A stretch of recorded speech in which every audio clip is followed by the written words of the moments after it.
bound to the ruthless alpha. She's the secret he'll kill to keep by Shadow Howl's tail. Hey there, my incredible listeners. Welcome back to another spine-tingling werewolf shifter romance that's gonna keep you up way past your bedtime.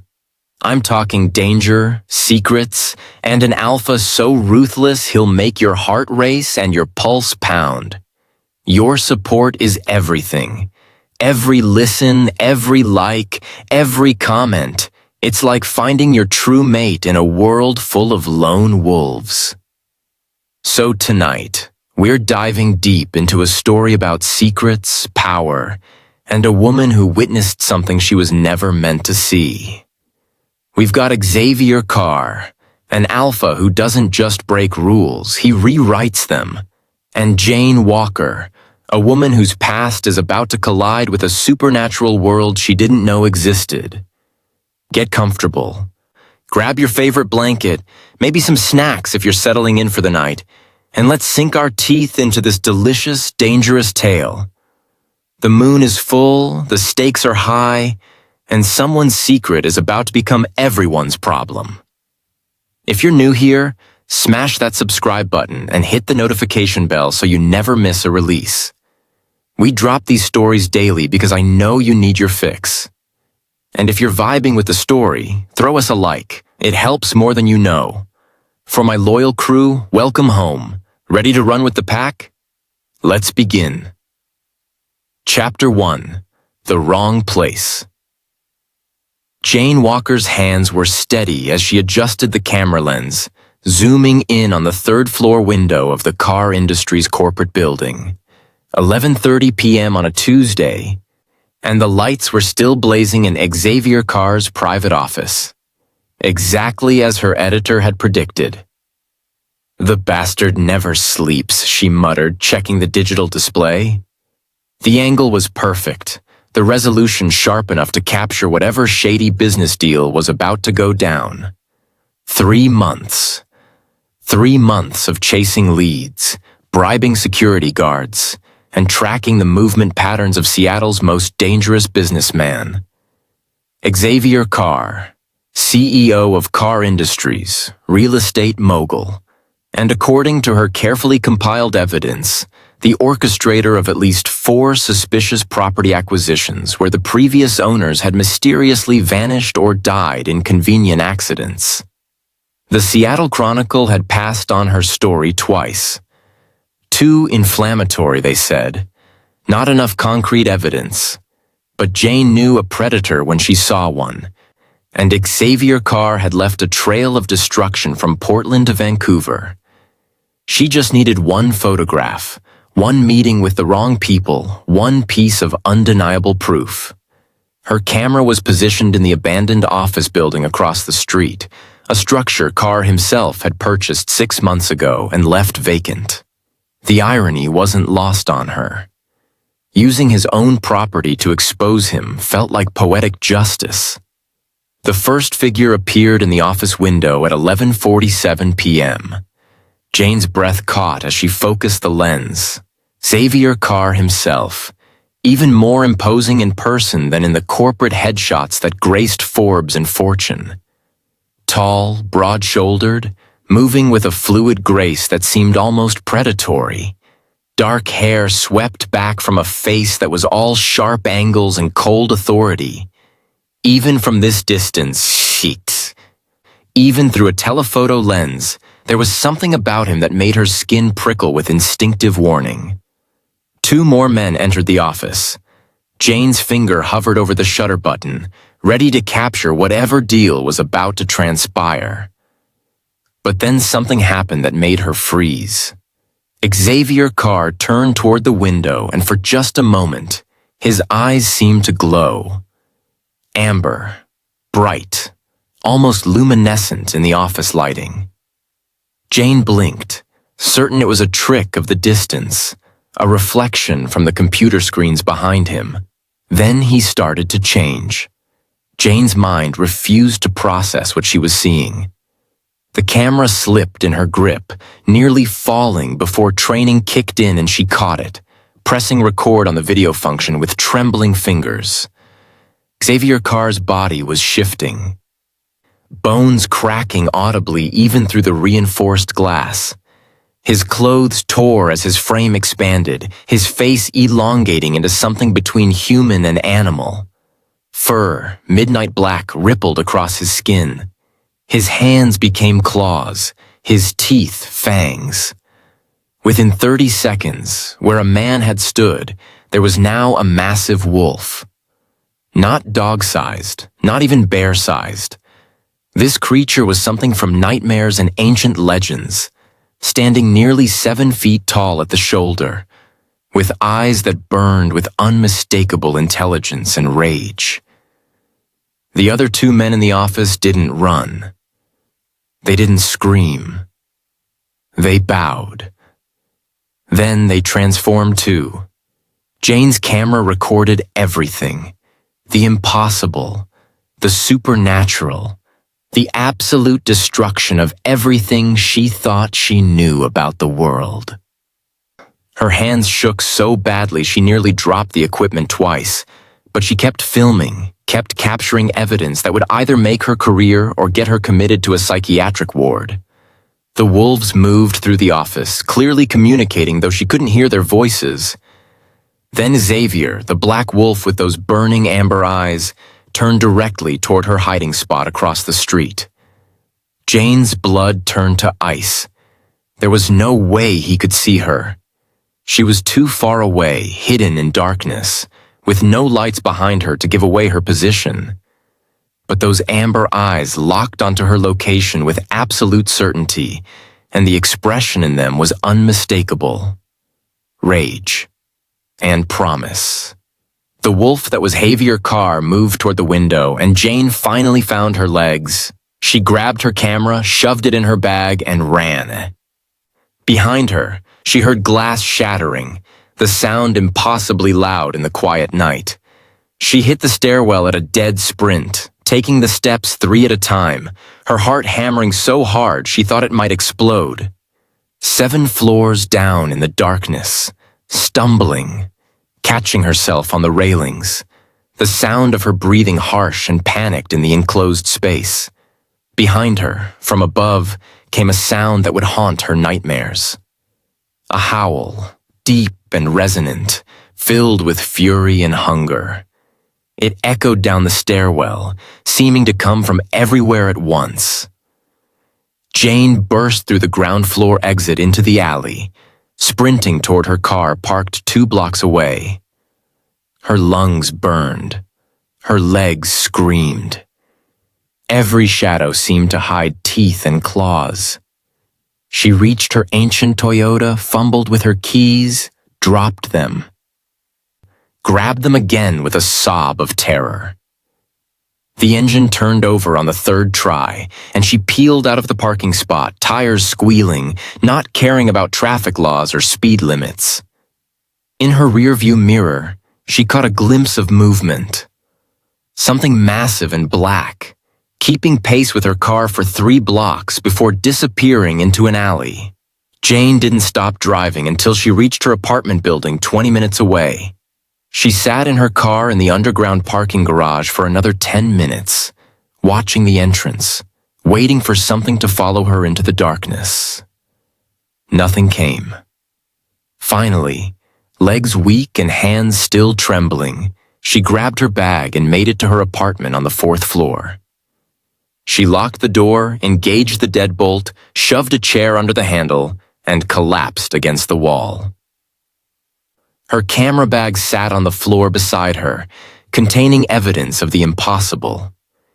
Jane Walker had set out to expose a corrupt businessman.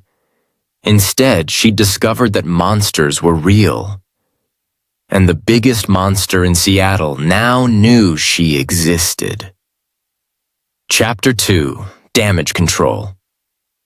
Xavier Carr stood in his office, human once more, surrounded by shattered glass and the acrid scent of his own rage.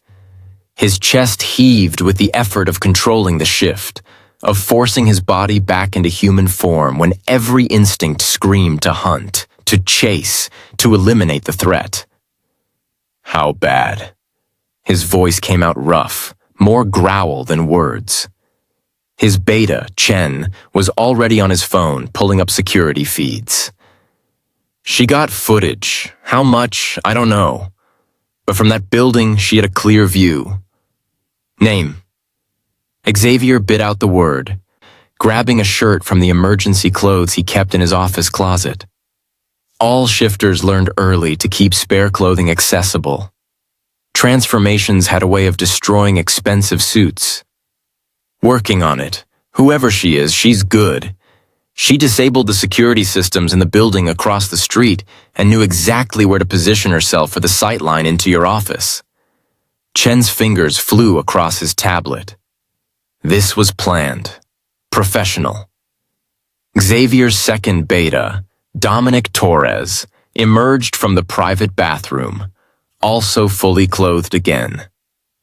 The scent trail leads to the parking garage 2 blocks west. She had a vehicle waiting. By the time I got there, only exhaust fumes and rubber marks. She saw everything. Xavier's hands clenched into fists. In 300 years of existence, he'd been meticulous about keeping his true nature hidden. The Carr pack had thrived in Seattle precisely because they'd mastered the art of existing in plain sight, of building empires while wearing human faces. Now some photographer, some journalist, had footage that could destroy everything. We contain this. Xavier's voice dropped to that tone his pack knew meant absolute authority. I want her identity in the next hour. I want every piece of footage she captured, every device she owns, every cloud backup she's ever made. And I want her. Xavier. Chen's voice carried a note of caution. If she's pressed, if she disappears, there will be questions. I don't care. Xavier moved to the shattered window, looking out at the city he'd claimed as his territory. She witnessed a transformation. She has proof. That makes her the single greatest threat to this pack's existence. His phone buzzed. The name that appeared on the screen made his jaw tighten. Father, he answered, because ignoring Jonathan Carr was never an option. Explain to me why I just received a security alert that your office windows are destroyed and there's been an unauthorized recording of pack business. The elder Carr's voice could have frozen fire. A journalist. She was watching from the Heritage Building across the street. A long, dangerous pause. How much did she see? Everything. Full transformation. All 3 of us. Unacceptable. The word was absolute. This is exactly the kind of carelessness that led to the purges in Europe. Do you remember what I told you about Scotland in 1847? Xavier closed his eyes. He'd heard the story 100 times. His great-grandfather caught shifting by a group of hunters. The resulting massacre that had wiped out half the pack before they could flee to America. I remember. Then you understand this cannot stand. This woman has seen something that makes her a threat not just to our pack, but to every shifter on the West Coast. The council will hear about this by morning. They will demand action. The council, the governing body of the Pacific Northwest packs, ancient and merciless in their protection of shifter secrecy. I'll handle it, Xavier said. See what you do. And Xavier, the Council's preferred solution to human witnesses is quite final. If you cannot guarantee her silence through other means, they will send someone who can. The call ended. Xavier stood in the ruins of his office, feeling the weight of 3 centuries of pack law pressing down on him. The rules were clear, carved in blood and survival instinct. Humans who discovered the truth had 2 options: be turned or die. But something about tonight felt wrong. The woman's scent, caught briefly as she fled, had been wrong. Not just humans. Something else underneath. Something his wolf had recognized even in the rage of pursuit. Got her. Chen's voice cut through his thoughts. Jane Walker, freelance investigative journalist. I am 28 years old. She's been digging into your business deals for 3 months. Xavier took the tablet Chen offered, studying the photograph of the woman who just turned his world upside down. Dark hair, intelligent green eyes, a determined set to her jaw that suggested she didn't scare easily. Pretty in a way that had nothing to do with makeup or artifice, and everything to do with the sharp awareness in her gaze. His wolf stirred, responding to the image in a way that had nothing to do with threat assessment. She's been tracking you, Chen continued. Property acquisitions, business deals, your entire schedule. She thinks you're involved in some kind of real estate fraud scheme. She's been trying to get enough evidence to run an exposé. Instead, she got proof of the supernatural. Xavier scrolled through the background report. Jane Walker, graduated top of her class from Northwestern's journalism program. Award-winning investigative pieces on corruption in city planning commissions. Currently freelance after being fired from the Seattle Tribune 2 years ago for refusing to kill a story about a state senator's financial misconduct. Principled. Stubborn. Exactly the type who wouldn't be bought or scared off. Address? Xavier asked. Capitol Hill. Apartment building on Madison Street. The security system is basic, easily bypassed. No, Dominic's voice held a warning. You're not thinking of going there yourself. Xavier looked at his beta, the wolf rising in his eyes. That's exactly what I'm thinking. Xavier, this woman just saw us transform. She'll be terrified, probably armed, and if you show up at her door, she'll know you tracked her down. That will only confirm that what she saw was real. It doesn't matter what she believes. What matters is that recording. Xavier handed the tablet back to Chen. I want a full team in her apartment building. Every exit was watched, but nobody moves until I give the word. What are you planning? Chen asked carefully. I'm going to have a conversation with Ms. Walker. Civilized. Humans. I'm going to explain that what she thinks she saw was elaborate special effects for a film project. Corporate team building. Whatever story sells. And I'm going to politely ask for her footage back. And if she doesn't buy it? Xavier's smile held no warmth. Then we move to plan B. Which is? She disappears. The footage disappears. And Seattle loses one more crusading journalist to the dangers of investigating dangerous people. Chen and Dominic exchanged glances. They'd been with Xavier long enough to know he didn't make empty threats. But they also knew that killing a journalist would bring exactly the kind of attention the pack couldn't afford. There's something else. Chen pulled up a new file on his tablet. According to her medical records, which I may have illegally accessed, Jane Walker had a full genetic screening last year as part of a health insurance requirement. And the results were flagged by the lab, unusual markers in her DNA, the kind of genetic anomalies that look a lot like dormant shifter genes. Xavier went very still. She's a carrier? Possible. Or she's got shifter blood somewhere in her ancestry. The markers aren't active, but they're there. This changed everything. A human witness was a threat to be eliminated. But a potential shifter, someone with dormant genes that could be awakened, was a different matter entirely. They couldn't kill someone who might be one of their own kind. We need to be certain, Xavier said. Get me everything on her family history. Parents, grandparents, anyone who might have passed shifter blood down the line. Already on it, but Xavier, even if she is a carrier, that doesn't solve the problem of the footage. One problem at a time. Xavier checked his watch. 2:37 a.m. Jane Walker would be in her apartment right now, probably still processing what she'd seen. Maybe already uploading footage to cloud storage or sending it to news outlets. He needed to move fast. I'm going to her apartment, alone. Xavier. Both betas started to protest. Alone, he repeated, the alpha command in his voice making it impossible for them to argue. A full pack showing up will terrify her. One man, calm, reasonable, offering explanations, that's manageable. Trust me.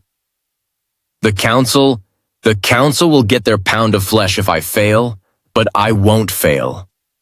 Xavier grabbed his jacket, checking that his appearance was perfectly human, perfectly safe. I'll have that footage in my hands before sunrise, and I'll have a better understanding of exactly what Jane Walker is. He paused at the door, looking back at his betas. If I'm not back in 2 hours, assume it went badly. Then you move in and clean up the mess. Understood? Understood, Chen said quietly. Xavier left his office, taking the private elevator down to the parking garage. His black Range Rover was waiting, and he slid behind the wheel with the easy grace of someone who'd been driving since before cars had seatbelts. Jane Walker's apartment was 20 minutes away. 20 minutes to plan an approach that wouldn't get him shot. 20 minutes to decide if he was going to save her life or end it. His wolf had its own opinion, whispering insistently in the back of his mind. Mate. The word came unbidden, unwelcome. Mine. Xavier gripped the steering wheel hard enough to make the leather creak. Absolutely not. His wolf was confused, reacting to the stress and the chase and the unusual scent markers in the woman's blood. This was business. Threat elimination. Nothing more. But as he drove through the dark Seattle streets toward Jane Walker's apartment, he couldn't quite silence the part of him that had recognized something in her scent, in the brief glimpse of her face through the camera lens. Something that made her far more dangerous than any witness. Something that made her important. Chapter 3. The Alpha's Offer. Jane sat on her living room floor, laptop open, hands trembling too much to type. The footage was there, crystal clear, impossible to explain away. Massive wolves where men had been. Transformations that violated every law of physics and biology she'd ever learned. She'd watched the video 17 times now, and her brain still refused to process it. Werewolves. Xavier Carr was a werewolf. The knock on her door at 3:15 a.m. nearly sent her through the ceiling. Jane grabbed the baseball bat she'd propped against the couch and approached slowly, peering through the peephole. Her blood turned to ice. Xavier Carr stood in the hallway wearing a different suit than the one she'd seen him destroy during his transformation, looking perfectly human and absolutely terrifying. Those amber eyes met hers through the peephole, as if he could see her just as clearly as she saw him. Miss Walker. His voice was calm, reasonable, with just enough authority to make it clear he wasn't leaving. I believe we need to talk. Jane's grip tightened on the bat. Go away or I'm calling the police. And tell them what? That the CEO of Carr Industries is at your door? I'm quite certain they'd tell you to speak with my lawyers. A pause. We both know you can't call the police about what you really saw tonight. He was right. What would she even say? Officer, I have footage of a businessman turning into a giant wolf. Please arrest him for being a werewolf. 5 minutes, Xavier continued. That's all I ask, a conversation. Then I'll leave, and you can decide what to do with your footage. You're going to kill me. Jane hated the fear in her voice, but there was no point in pretending. She'd seen what he was. She knew what happened to people who discovered dangerous secrets. If I wanted you dead, Ms. Walker, I wouldn't have knocked. Your apartment has 7 vulnerabilities that would allow easy entry. Your door lock is standard residential grade, easily bypassed. Your windows don't have security sensors, and you're on the 4th floor, easily accessible from the fire escape. The clinical assessment was somehow more terrifying than any threat. So why knock? Jane asked. Because I'm not a monster, despite what you saw tonight. I'm a businessman who would like to resolve a problem before it becomes messy. Please, 5 minutes. Against every survival instinct, Jane found herself unlocking the door. She kept the bat in one hand and her phone in the other. 911 already dialed, finger hovering over the call button. Xavier stepped inside with the careful movements of someone who understood he was walking into hostile territory. Up close, he was even more imposing than through the camera lens. Tall enough that she had to tilt her head back to meet his eyes, broad-shouldered, moving with a fluid grace that now made terrible sense. He closed the door behind him, and Jane took an involuntary step back. "You're not going to shift and eat me?" The words came out before she could stop them, hysteria edging into her voice. "Werewolves don't eat people, Ms. Walker. Common misconception. But I assure you, human flesh is not on my dietary preferences." His tone was almost dry, as if they were discussing weather instead of his supernatural nature. "You're admitting it." Jane stared at him. "You're actually admitting you're a werewolf. You have footage. Denying it would be insulting to your intelligence."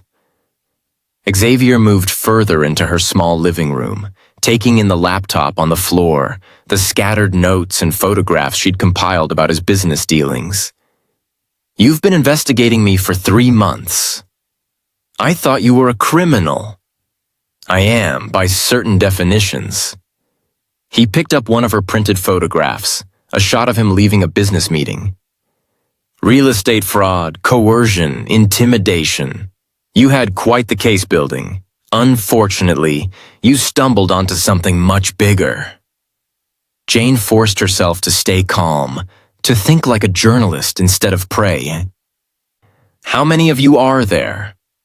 "That's not information I'm inclined to share with someone who has footage that could expose my entire community." "Community," Jane laughed, the sound edging toward hysterical. "You're talking about it like it's a neighborhood association, not a secret race of shapeshifters." "We prefer shifters to shapeshifters. Less of a mouthful." Xavier set down the photograph and turned those intense amber eyes on her. "Ms. Walker, I'm going to be direct. That footage you captured tonight represents an extinction-level threat to my people. There are approximately 12,000 shifters living in North America. We've survived by remaining hidden, by integrating into human society while maintaining absolute secrecy about our nature. And anyone who discovers your secret gets killed." It wasn't a question. "Usually." His admission was matter-of-fact, chilling. "There are protocols, rules established over centuries to protect our survival. Humans who witness transformations are eliminated unless they can be turned." "Turned?" Jane's hand tightened on the bat. "You mean bitten? Made into werewolves?" "It's more complicated than that, but essentially yes. However, the transformation doesn't always take place.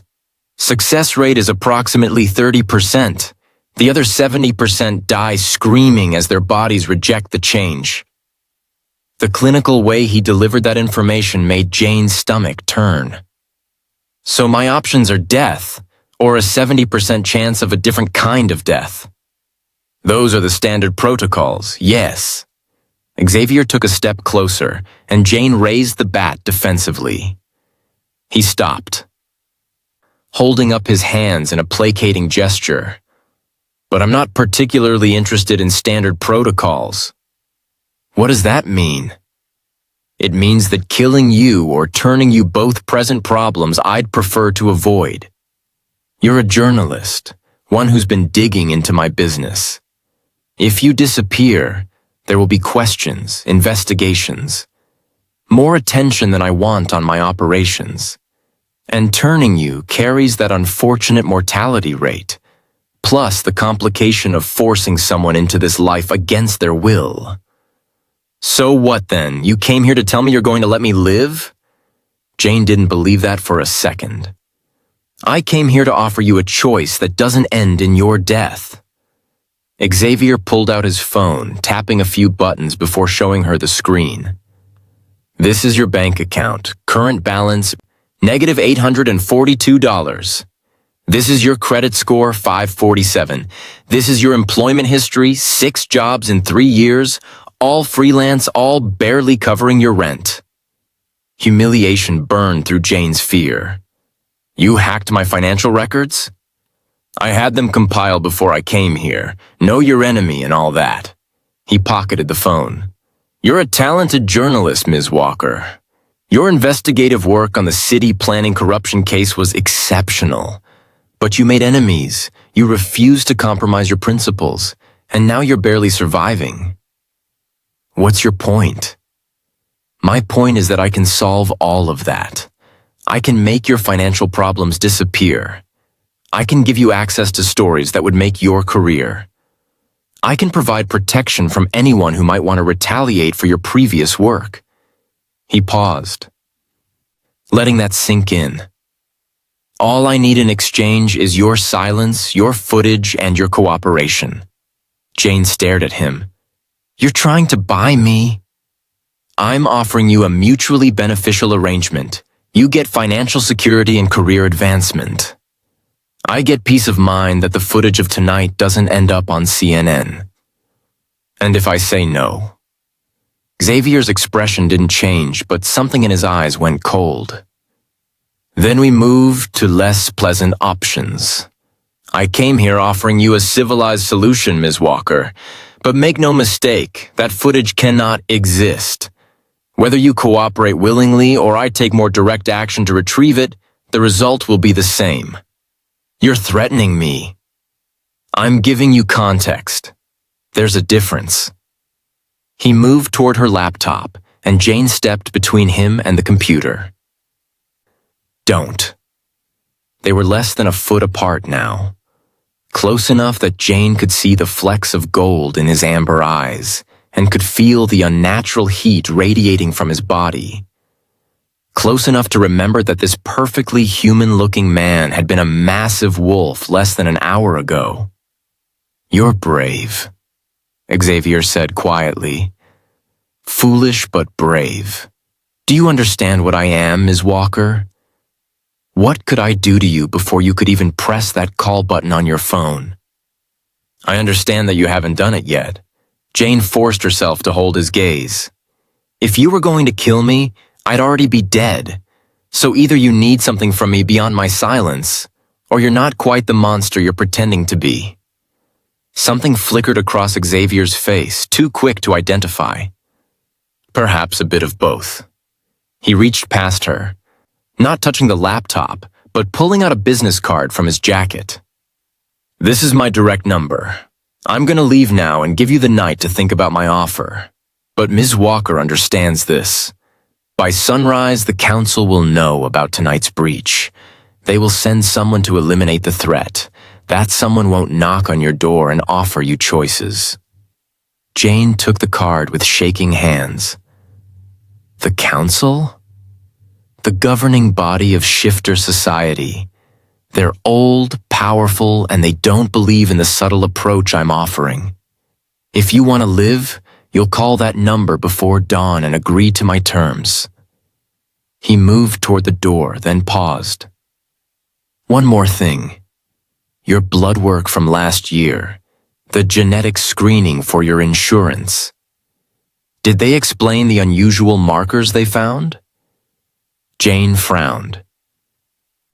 They said it was just genetic variation, nothing concerning. Those markers indicate shifter ancestry. Somewhere in your family tree, Ms. Walker. Someone was like me. That's why your scent was off tonight, why my wolf reacted the way it did. You're not quite human, even if you don't know it yet. That's impossible. Is it? You just watched 3 men turn into wolves. Perhaps expand your definition of impossible. Xavier opened the door. Call me before sunrise, Ms. Walker. Agree to my terms, or spend what's left of your life running from creatures you can't escape. He left, closing the door quietly behind him. Jane stood frozen in her apartment, baseball bat still in hand, Xavier Carr's business card clutched in the other. Her laptop sat on the floor, containing footage that apparently made her a target for supernatural assassination. She had until sunrise to decide if she believed him. Looking at the clock, she had approximately 3 hours to choose between cooperation with a predator or running from an entire hidden society of them. Her phone buzzed. Unknown number. Against her better judgment, she answered. Ms. Walker. The voice was female, cold, with an accent Jane couldn't place. My name is Victoria Ashford. I represent the Council of Elders. I understand you witnessed something unfortunate tonight. Jane's blood ran cold. Who is this? I told you, the Council. We handle security breaches of the kind you represent. I'm calling as a courtesy because Xavier Carr has requested time to resolve this matter himself. You have until sunrise to reach an agreement with him. After that, you become my problem, and I solve problems much more permanently than Mr. Carr. Are you threatening me? I'm informing you of reality. Humans who discover our existence don't get to keep that knowledge in their lives. Xavier is offering you a middle ground. I suggest you take it. A pause. I do hope we don't have to meet in person, Ms. Walker. I'm not nearly as patient as Alpha Carr. The call ended. Jane looked at the business card in her hand, then at her laptop. She'd set out to expose corruption. Instead, she'd discovered that monsters were real, that she apparently had monster blood in her own veins, and that she had 3 hours to decide if she was going to trust a werewolf or take her chances running. She opened her laptop and looked at the footage one more time. Xavier Carr's transformation. Captured in crystal clarity. Proof of the impossible. Evidence that would change the world if she released it. And sign her death warrant. Jane picked up her phone and stared at Xavier's number. The sky outside her window was still dark, but the faintest hint of gray touched the horizon. Sunrise was coming, and with it, her deadline. Chapter 4. The Deal. Xavier sat in his Range Rover 3 blocks from Jane Walker's apartment waiting. His phone was on the dashboard, volume up, waiting for her call.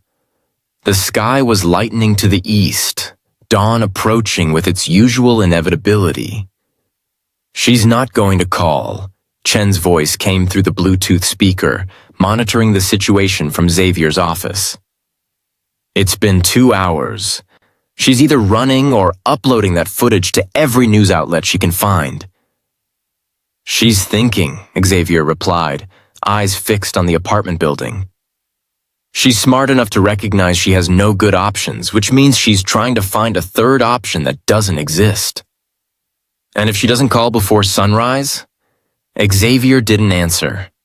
He didn't want to think about Victoria Ashford showing up at Jane's door, about the brutal efficiency with which the council's enforcer would eliminate the problem. Victoria had a reputation for leaving no traces, no evidence, nothing that couldn't be explained away as accident or random violence. His wolf stirred uneasily, agitated at the thought of harm coming to the woman who'd witnessed their transformation. That protectiveness was troubling, unprecedented, and completely inconvenient. Xavier, Dominic's voice joined the call.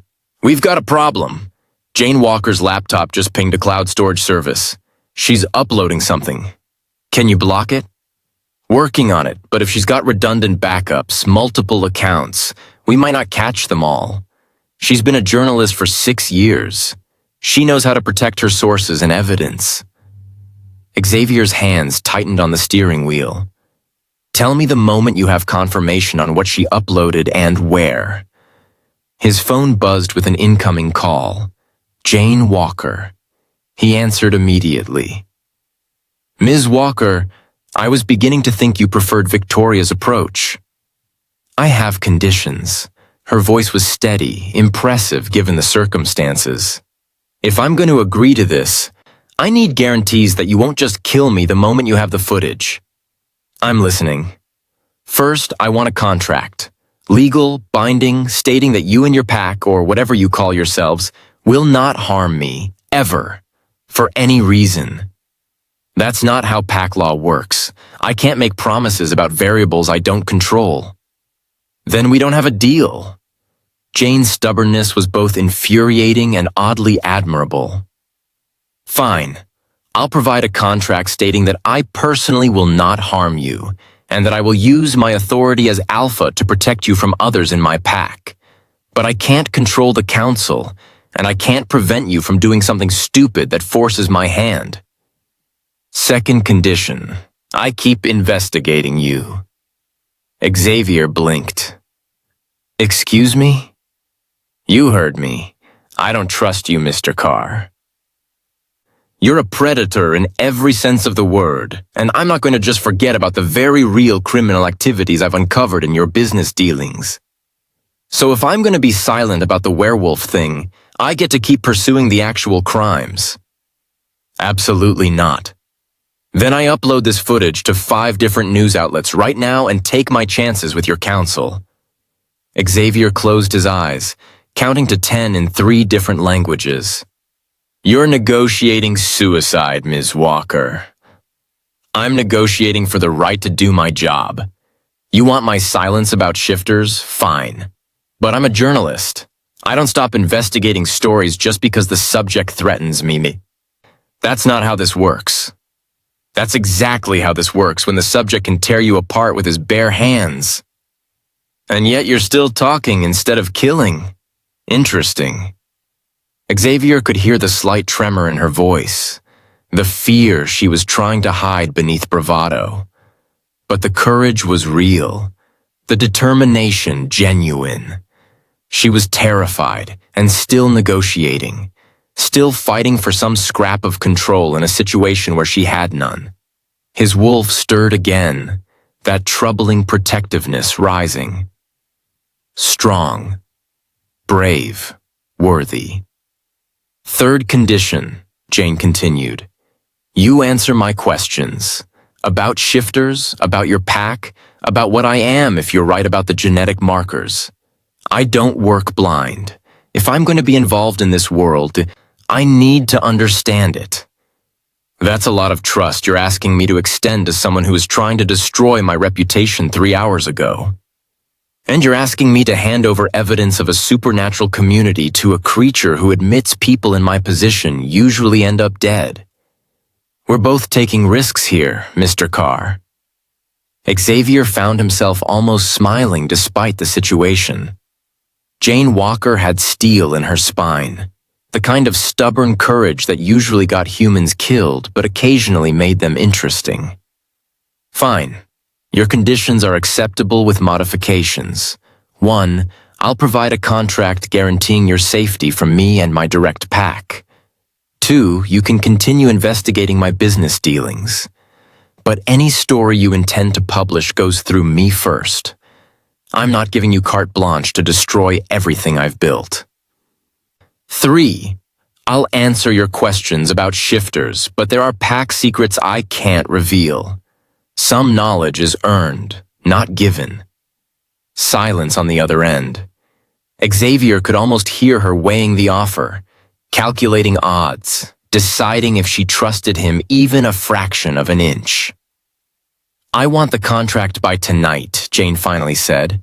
Real lawyer, real legal protection. And I want it to include protection for any family I have. If you know about genetic markers in my blood, you've looked at my family. I want them safe, too. Xavier made a note on his phone. Your mother, Rachel Walker, lives in Portland, retired teacher. No unusual genetic markers. Your father, David Walker, died when you were 7, car accident. How do you know that? Background check. Thorough one. Your father's death was investigated and ruled accidental, but the report noted some unusual details. Witnesses reported seeing an animal near the crash site. Large, wolf-like. Jane's breath caught. You think a shifter killed my father? I think your father may have been a shifter, and his death may not have been as accidental as it appeared. The genetic markers in your blood had to come from somewhere. Xavier pulled up the file on his tablet, scrolling through the details. David Walker. Disappeared for 3 years in his early 20s. Suddenly reappeared in Portland with no explanation of where he'd been. Married your mother had you, kept a low profile, never spoke about his past. He told Mom he was traveling, working odd jobs, finding himself, or learning to control a wolf. Xavier paused, letting her process. If your father was a shifter who chose to live outside pack structure, to marry a human and hide his nature, there are factions who would have seen that as betrayal, as dangerous. Someone killed him because he married my mother? Jane's voice shook with anger now instead of fear. Possibly. Or his death really was an accident. 21 years ago, I was young, not alpha yet. I didn't have access to the information I have now, but I can look into it if you want answers about your father. Another long silence. Add that to the conditions. You help me find out what really happened to my dad. If shifters killed him, I want to know who and why. Xavier should have refused. Getting involved in a 2-decade-old mystery that likely involved the council or one of the more traditional packs would only complicate an already complicated situation. But something in Jane's voice, the raw need to know, the daughter still grieving a father taken too soon, made him nod even though she couldn't see him. Agreed. I'll investigate your father's death. Then we have a deal. I'll give you the footage, all copies, all backups, but I swear to you, Mr. Carr, if you betray me, if you harm me or my mother, I'll find a way to expose everything. I don't care what it costs me. Duly noted, Ms. Walker. Now about that upload you started 10 minutes ago. Insurance. It's set to auto-publish in 72 hours unless I cancel it. If anything happens to me, the world learns about shifters. Xavier actually did smile this time, albeit grimly. Clever. Mutually assured destruction. I read a lot of spy novels, so where do we go from here? Pack up whatever you need for a few days. I'm sending a car to pick you up in 30 minutes. You're coming to my estate until we can be certain the council accepts our arrangement. I'm not going anywhere with you until I have that contract. The contract will be waiting when you arrive. My lawyer is drafting it now. But Ms. Walker, Victoria Ashford doesn't care about our deal until the council officially approves it. Right now, you're still a target. My estate has security, wards, protections. Your apartment has locks and hope. Wards, like magic. Like shifter magic, yes. We're not just physical creatures, Ms. Walker. There's more to our world than transformations and claws. Another question I'll answer once you're somewhere safe. Jane was quiet, and Xavier could imagine her pacing her small apartment, weighing options, trying to find the trap in his offer. How do I know this isn't just an easier way to kill me? Get me isolated, no witnesses? You don't. You're choosing to trust that I have more to gain from your cooperation than your death, which I do. A deal with you is cleaner than a body the council has to dispose of. He softened his voice slightly. I meant what I said earlier. I'm not a monster, despite what I am. I don't kill unnecessarily, and I certainly don't kill people who might be able to answer questions about their own heritage. The genetic markers.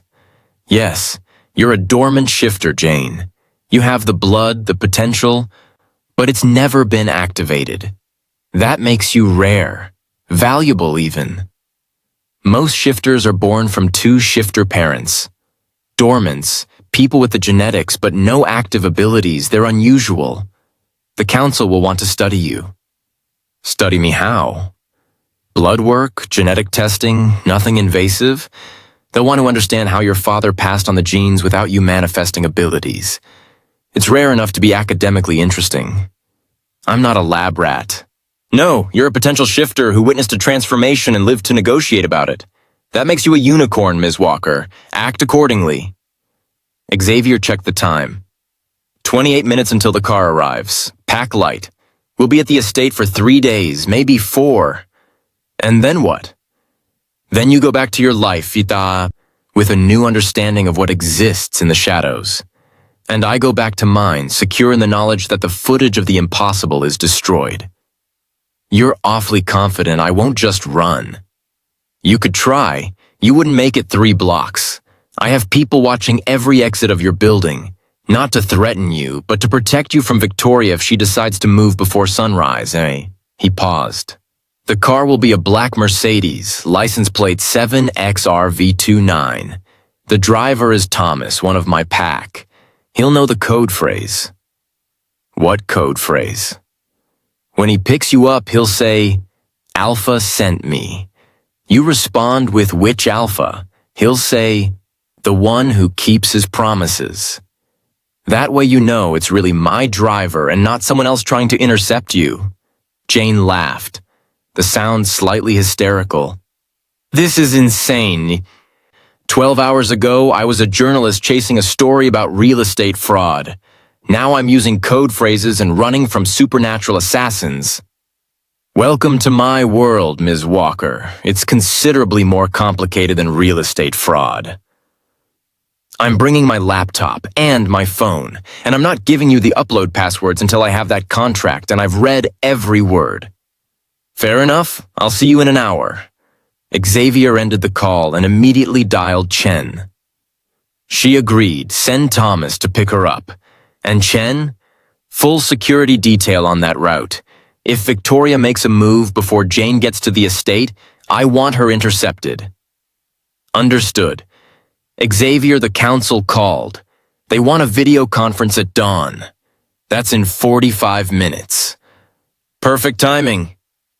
Xavier started the Range Rover, pulling out of his surveillance position. I'll be there in 20. Prepare the conference room. What are you going to tell them? The truth. That I've secured the footage, gained the witnesses' cooperation, and potentially discovered a dormant shifter with valuable genetic information. They'll posture and threaten, but ultimately they'll accept that my solution is cleaner than Victoria's. And if they don't? Then I'll remind them that I'm alpha of the largest pack in the Pacific Northwest, and I don't require their permission to handle threats in my territory. Xavier's voice hardened. The council can advise. They can request it, but they don't command me. That's going to piss off some very old, very powerful shifters. They can get in line behind all the other people I've pissed off this week. Xavier drove through the pre-dawn streets, his mind already moving to the next problem. The council would be the easy part. Convincing them that Jane Walker was more valuable alive than dead, that she represented an opportunity rather than just a threat. The hard part would be figuring out what to do with a woman who'd witnessed his transformation, who had shifted blood but no active abilities, who was brave enough to negotiate with a werewolf and stubborn enough to demand answers. A woman whose scent had made his wolf whisper, "Mate," in the deepest parts of his consciousness. Xavier pushed that thought away ruthlessly. The mate bond was instinctive, primal, and frequently wrong. His wolf responding to Jane meant nothing beyond biological recognition of compatible genetics. It had to mean nothing. Because if it meant something, if Jane Walker was actually his mate, then everything became infinitely more complicated. And Xavier's life was already complicated enough. Chapter 5: The Estate. Jane stood on the curb outside her apartment building at 4:47 a.m., a hastily packed duffel bag at her feet, every nerve screaming that this was a terrible idea. The black Mercedes pulled up exactly on time, and a man in his 50s with silver hair and kind eyes stepped out. "Ma'am, Alpha sent me." Jane's throat was dry.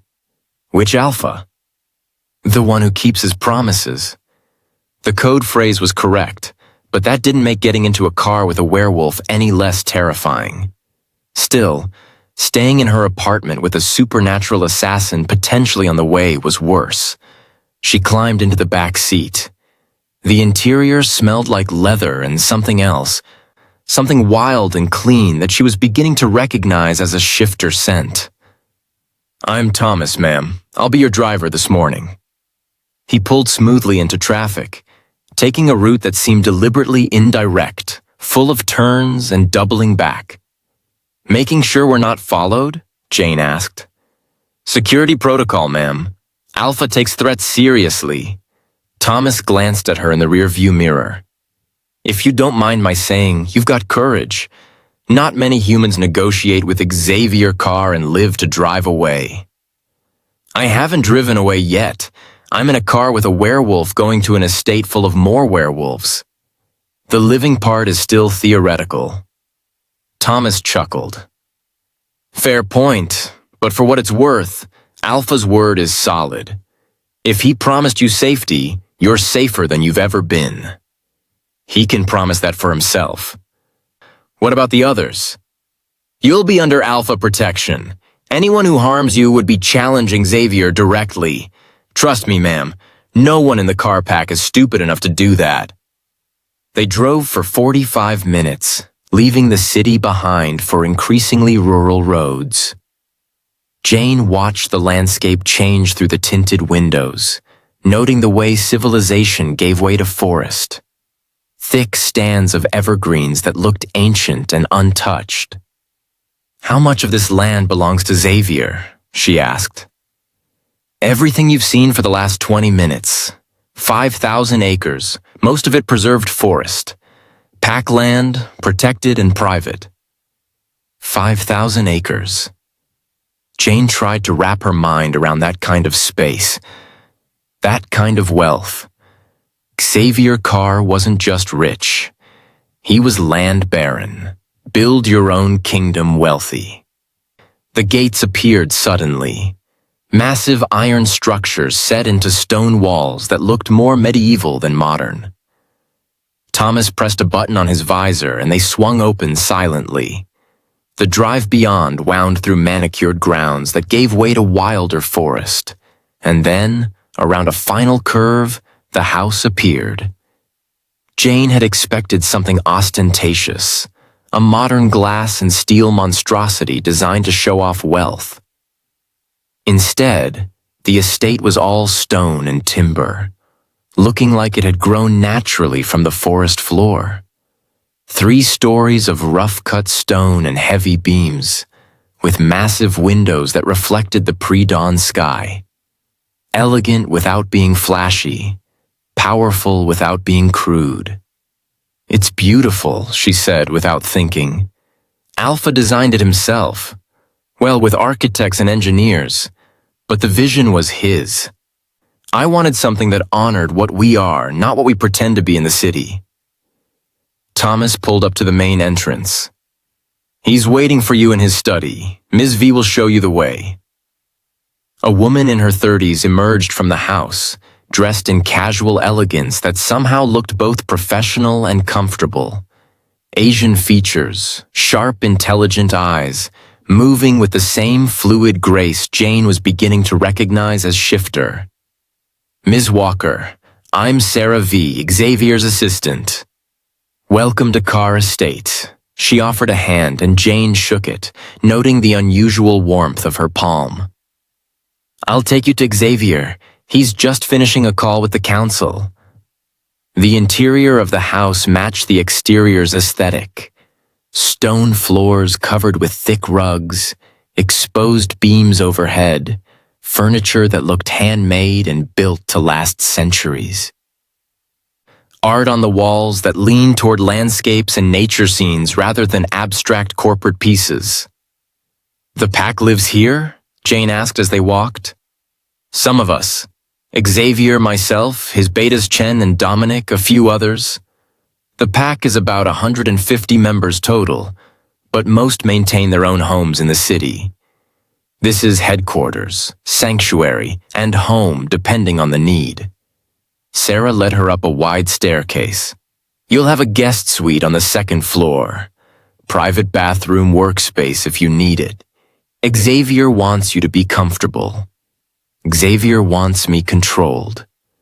Sarah smiled. "That too, but comfort and control aren't mutually exclusive." She stopped at a heavy wooden door. "He's in here. Fair warning, council calls tend to make him irritable. Try not to take it personally." She knocked twice and opened the door without waiting for a response. Xavier's study was exactly what Jane would have expected. Floor-to-ceiling bookshelves, a massive desk that looked carved from a single tree, windows overlooking the forest, and Xavier himself, standing with his back to the door, phone pressed to his ear, radiating tension. "I've handled it, Victoria. The footage is secure. The witness is cooperating." His voice was hard, controlled. "Your services are no longer required." Jane couldn't hear the response, but whatever Victoria Ashford said made Xavier's shoulders tighten. "That's not your decision to make. I'm Alpha here, and I've contained the threat within my territory. The council can accept my solution, or we can have a longer conversation about jurisdiction and authority." A pause. "I'm aware of the protocols.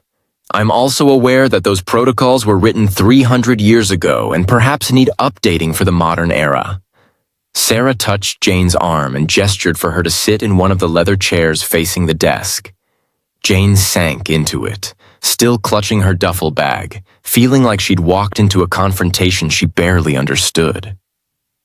"The dormant gene changes the equation, and you know it." Xavier turned slightly, and Jane saw his profile, the hard set of his jaw. "She's a potential pack, not just a human witness. That puts her under my jurisdiction, not yours. I don't care what the precedent says. I'm setting a new precedent." "Yes, I'm aware of the political implications." He ended the call and stood for a moment, breathing carefully, visibly reining in his temper. When he turned to face Jane, his expression was controlled, but those amber eyes still held a dangerous light. "Ms. Walker, you made it. Your driver was very professional. No one murdered me even once." A flicker of amusement crossed his face. "The night is young." He moved to the desk, pulling out a thick document. "Your contract as promised. Reviewed and approved by 3 lawyers, one of whom is human and has no connection to my pack. Every clause is clear. Every protection explicit." Jane took the document, scanning the first page. The language was dense, legal, but certain phrases jumped out. "Shall not cause harm, direct or indirect, to Jane Elizabeth Walker or any member of her immediate family. Protection from all members of Carr Pack, with enforcement authority resting solely with Xavier Carr as Alpha. Investigation into the death of David Walker.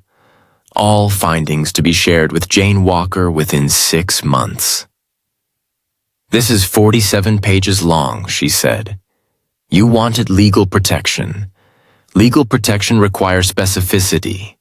Take your time reading it. You're not giving me the footage passwords until you're satisfied." Jane looked up at him. "The council call didn't go well.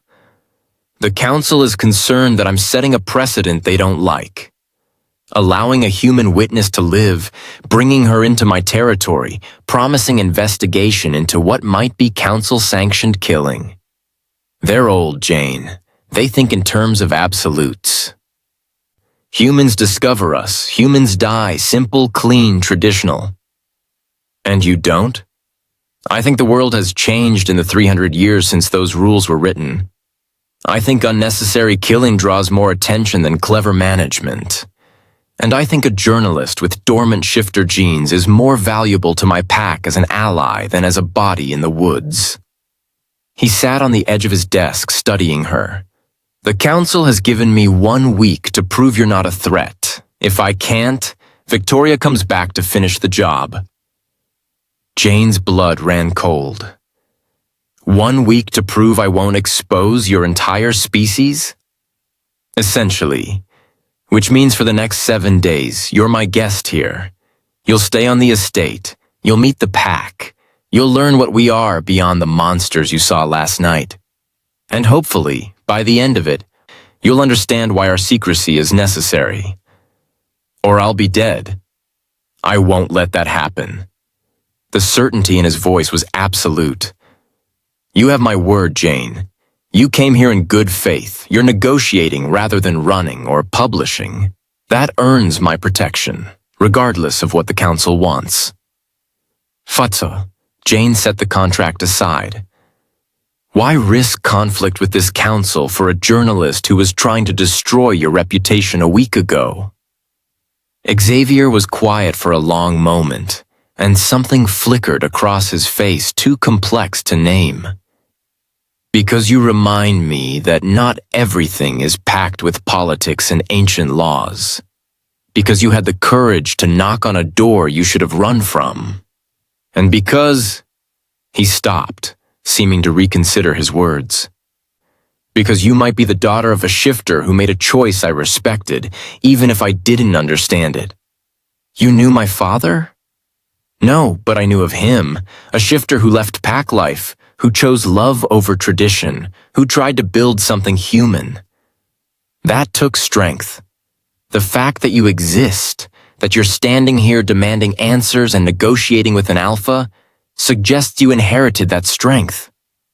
Jane felt tears prick her eyes and blinked them back furiously.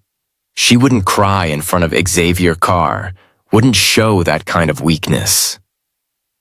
Read the contract, Xavier said gently. Take your time. Sarah will show you to your suite when you're ready. We'll talk more once you've had time to process everything. I've processed plenty already. I watched you turn into a wolf. I drove here with a werewolf chauffeur.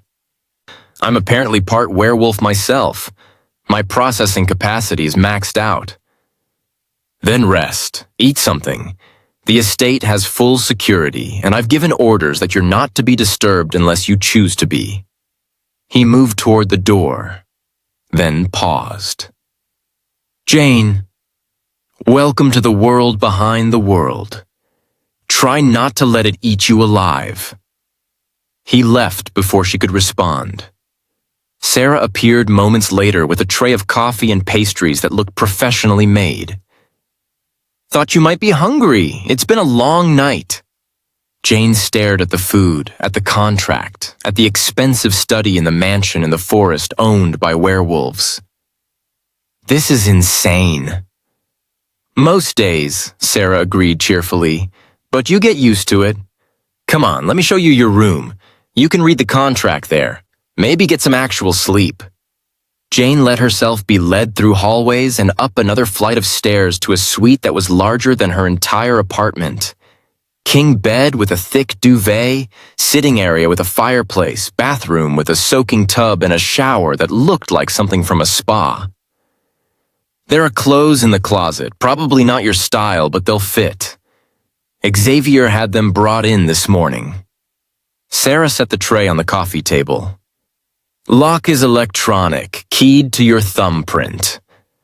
No one can get in without your permission, not even Xavier. How did he get my thumbprint? Property records when you signed your apartment lease. Xavier is thorough. Sarah moved to the door. Get some rest, Jane. Tomorrow starts your week of learning what we really are. You'll want to be sharp for it.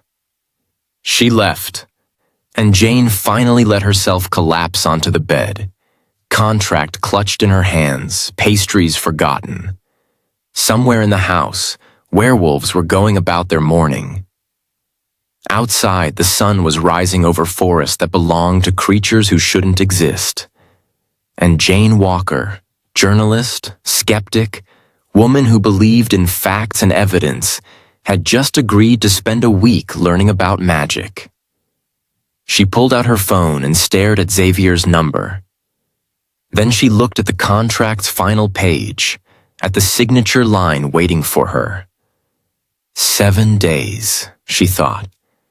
7 days to decide if I trust a monster or run from an entire hidden world.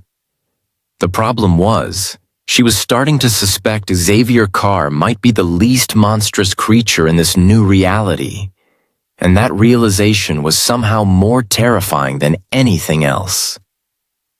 Chapter 6. The pack. Jane woke to afternoon sunlight streaming through unfamiliar windows in a moment of complete disorientation. Cream-colored walls instead of her apartment's beige, the scent of pine, and something wilder instead of city exhaust. Silence instead of the constant hum of traffic. Then memory slammed back. Werewolves. Xavier. The contract. She sat up, finding the 47-page document on the nightstand where she'd left it after reading until her eyes crossed. Everything was there, every protection she'd demanded, written in legal language that left no loopholes.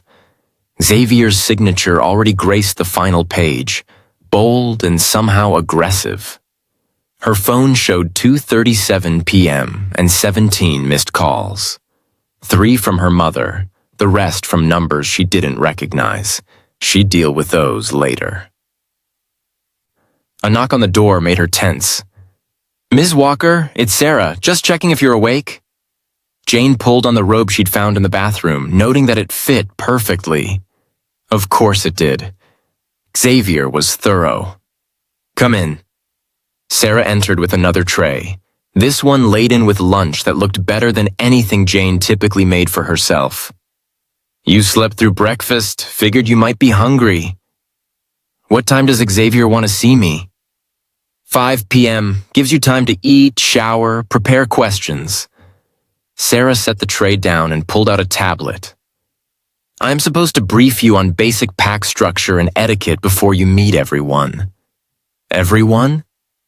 "Xavier's having dinner with the core pack tonight. 23 people who live on the estate or close enough to matter. Think of it as introduction and assessment combined. They want to meet the human who's got the council twisted up." Jane's stomach nodded. "I'm not really in the mood to be stared at by a room full of werewolves." "Yeah, well, they're not really in the mood to have their existence threatened by a journalist with evidence. So everyone's uncomfortable. That's pack life." Sarah sat in the chair across from Jane, all business now. First rule. Xavier is alpha. That means his word is law within pack boundaries. You don't challenge him publicly, you don't question his decisions in front of others, and you definitely don't threaten him. I've already done all 3 of those things. In private negotiation, which is different. Tonight, there will be pack members who are already resentful that Xavier brought you here instead of letting Victoria handle you. Give them ammunition by disrespecting him in front of them, and you'll have problems beyond council threats. Jane absorbed that, reaching for coffee that was perfectly prepared. Cream, no sugar. "How did you know how I take my coffee?" "Xavier told me. He's observant about details." Sarah scrolled on her tablet. Second rule. Pack hierarchy is real and it matters. Xavier's betas are Chen and Dominic. You met them the night you witnessed the transformation. They're second and third in command. Below them are ranked wolves based on strength, age, and Xavier's favor. At the bottom are the Omegas who aren't weak, just less dominant. Everyone has a place. And where do I fit? Nowhere yet. You're not Pac. You're not officially under Xavier's protection beyond the contract. You're basically in limbo. Sarah looked up. Which is dangerous, Jane. Limbo means vulnerable. Some wolves will see you as a threat to eliminate if they get the chance. Others will see you as a test of Xavier's authority. How he handles you, how the pack accepts or rejects you, that matters politically. I didn't sign up for werewolf politics. You signed up the moment you pointed a camera at Xavier's window. Sarah's voice wasn't unkind, just blunt. Third rule, don't stare directly at the more dominant wolves. It's challenging behavior. Fourth rule, keep your emotional responses controlled. We can smell fear, arousal, anger, all of it. You broadcast everything through scent, and predators respond to prey emotions. Fifth rule, if someone challenges you, don't back down completely, but don't escalate. Find the middle ground. Jane laughed, the sound slightly hysterical. This is insane. I'm getting etiquette lessons for dinner with werewolves. Would you prefer to go in blind and accidentally start a fight? Sarah stood. Look, I know this is overwhelming, but Xavier took a huge risk bringing you here. The least you can do is not get yourself killed at your first pack dinner. Eat, shower, read the information I'm leaving you. And Jane, try to remember that we're not actually monsters. We're just people who happen to turn into wolves. People who kill humans, who discover their secret. People who've been hunted, burned, tortured, and nearly driven to extinction because humans discovered our secret. Sarah's eyes flashed gold for just a moment. The protocols exist for a reason. They're harsh, but they've kept us alive for thousands of years. Try to understand that before you judge. She left the tablet on the table and departed.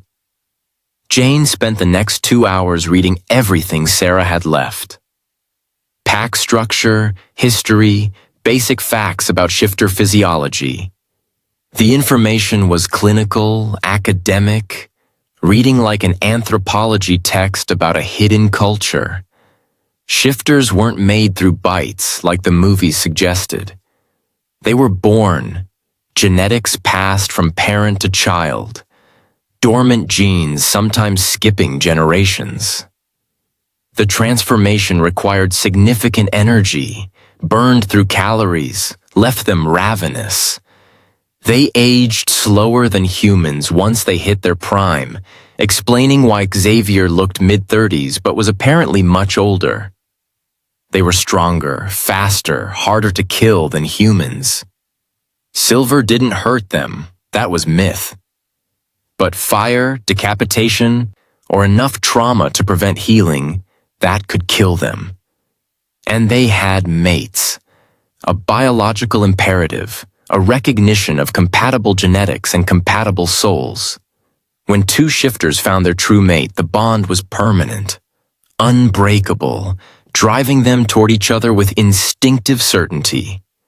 Jane paused on that section, reading it twice. Something about the clinical description made her uncomfortable, the way it reduced choice and free will to biological imperative. At 4:45 p.m., she dressed in clothes from the closet. Dark jeans that fit perfectly, a forest green sweater that looked casual but expensive, boots that were broken in despite being new. Xavier really was thorough in his preparations. Sarah appeared at 4:55 to escort her downstairs. You clean up nice. Try to remember, most of them are more scared of you than you are of them. I seriously doubt that. You have the power to expose us to the entire world, Jane. That makes you the scariest person in this house. The dining room was massive, dominated by a table that could seat 40. 23 people were already there, conversations dying as Jane entered. 23 pairs of eyes fixed on her with predatory intensity. Xavier stood at the head of the table, and his presence seemed to fill the room. Everyone, this is Jane Walker. She's our guest for the week, under my personal protection. I expect you to treat her with the same respect you'd show any pack member." The silence was thick with tension. Then a woman in her 40s with silver blonde hair spoke. "With respect, Alpha, she's not pack. She's a threat who's blackmailing us into protecting her. She's a journalist who witnessed something unfortunate and chose negotiation over exposure." Xavier's voice carried absolute authority. "That took courage and intelligence, both of which I value." "She has footage," a younger man said.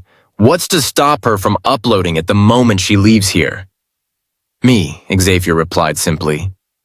"My word that she'll honor our agreement, and before anyone questions my judgment, remember that I've led this pack for 50 years without a single exposure. I'm not starting now." Jane forced herself to stay calm, to not show the fear crawling up her spine as 23 predators assessed her. "I'm not here to hurt anyone. I just want answers about what I am, what my father was. Xavier offered me a deal that protects both of us. That's all. And if you decide the deal isn't good enough..." This from Chen, the beta she recognized from that night in the office. "What then?" "Then I guess we both lose. You lose your secrecy, I lose my life. Mutually assured destruction, right?" Jane met his eyes, remembering Sarah's warning about challenging but unable to back down completely. "I don't want that any more than you do." Chen studied her for a long moment, then nodded slowly. "Fair enough." Xavier gestured to the empty chair at his right. "Sit, Jane, let's eat."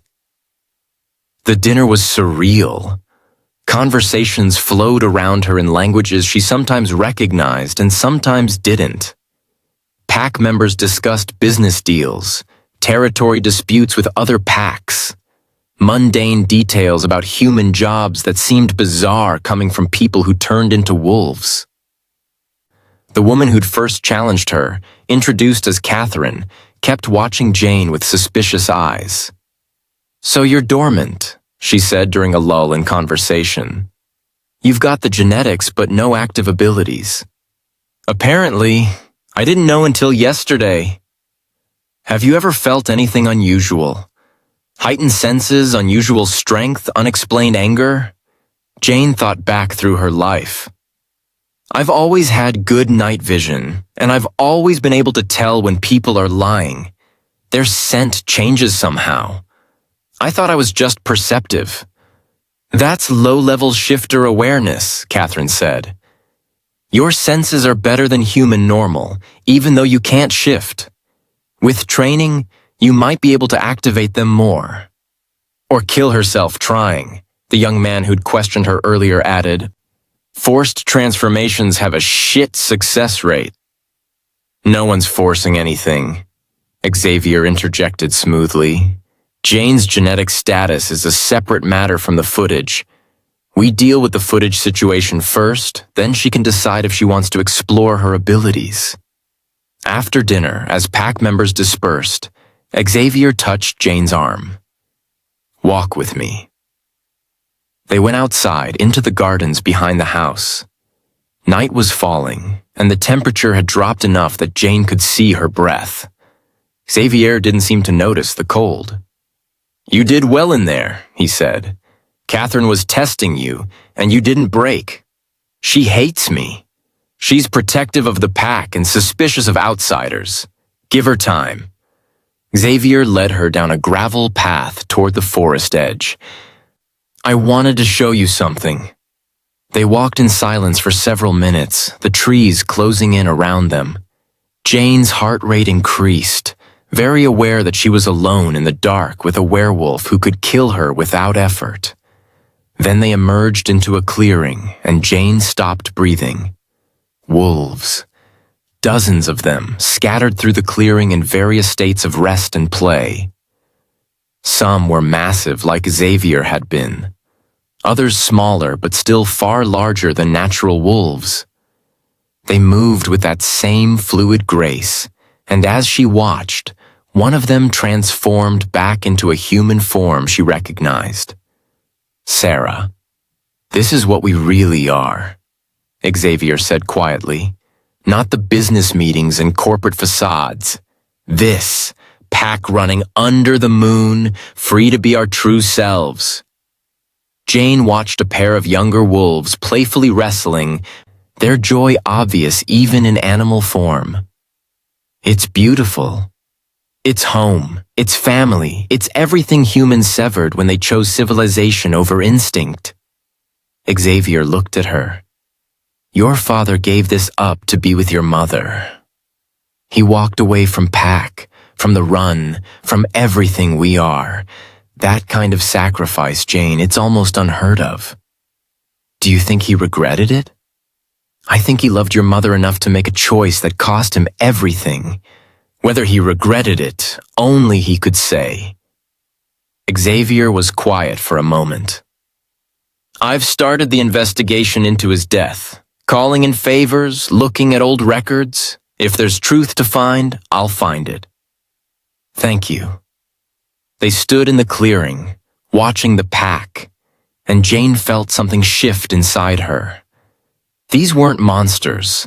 They were people who could become wolves, who lived between two worlds, who protected each other with fierce loyalty.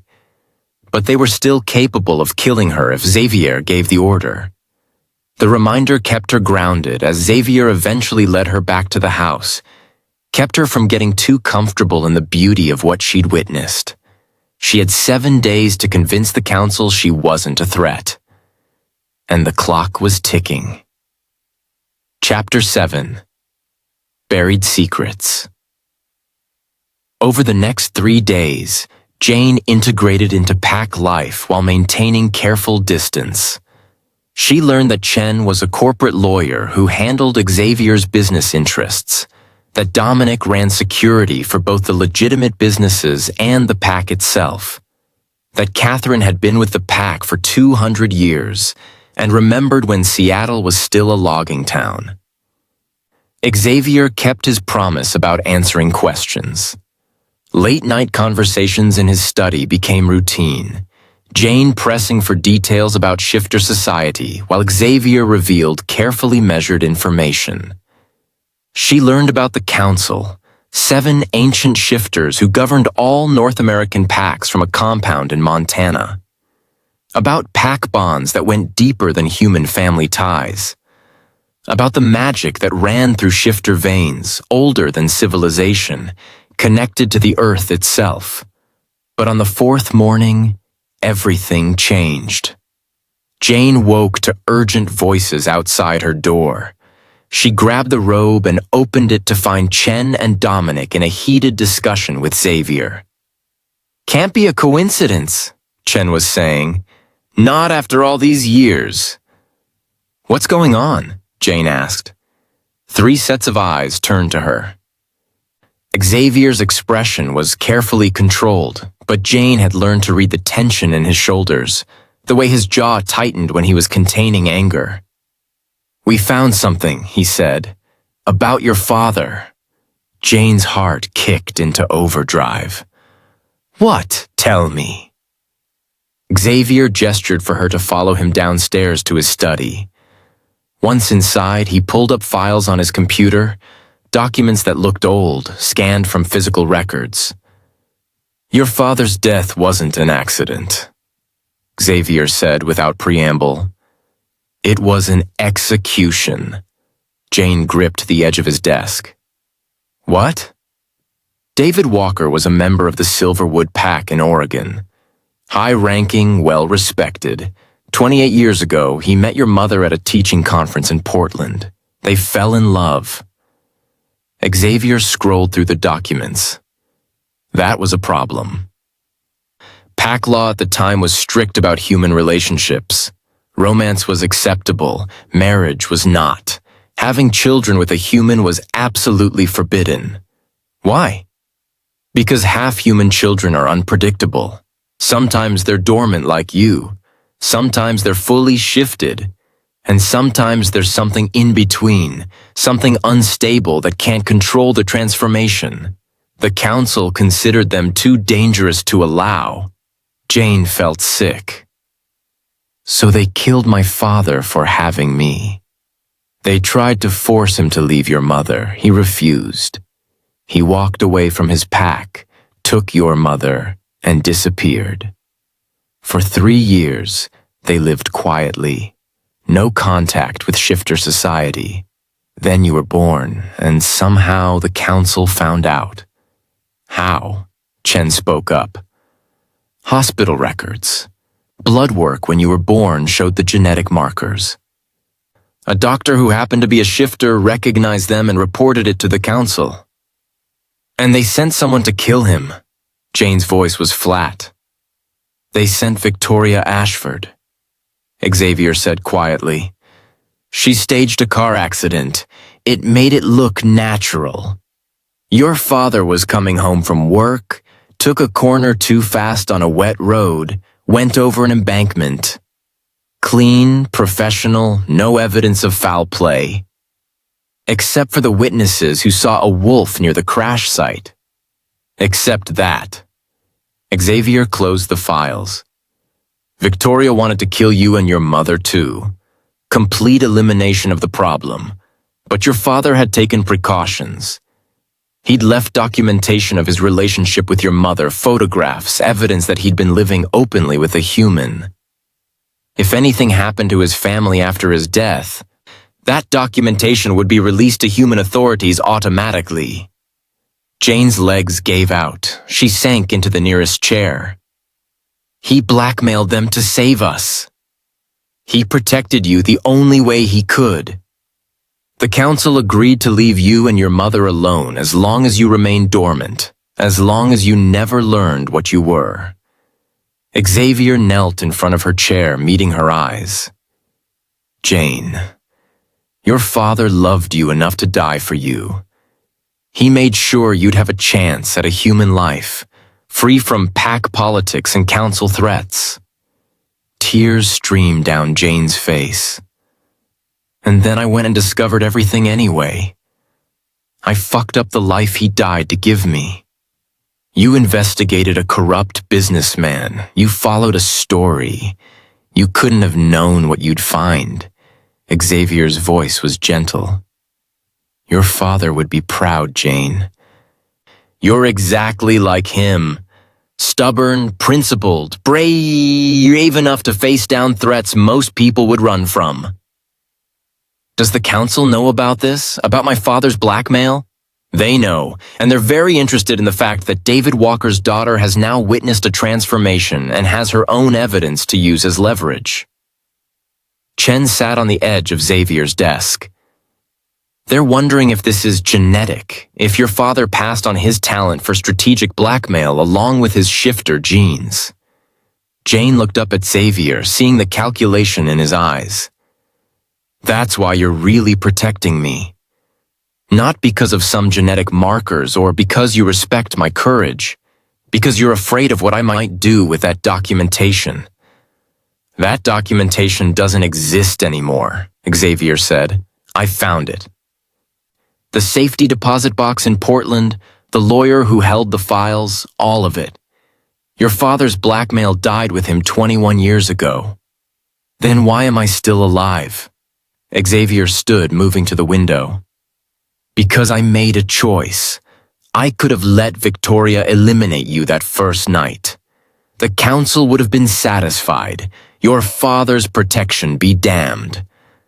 But I looked at your investigation of my business dealings, at the way you refused to back down even when it cost you jobs and safety. I saw someone who reminded me of a shifter I'd respected, even though we never met. You knew about my father before I showed up with that camera. I knew of him. His story is whispered about in pack circles. The shifter who loved a human enough to walk away from everything. The one who beat the council at their own game and lived long enough to see his daughter born. Xavier turned back to her. When I realized you were David Walker's daughter, I knew I couldn't just kill you. It would be spitting on everything your father sacrificed for.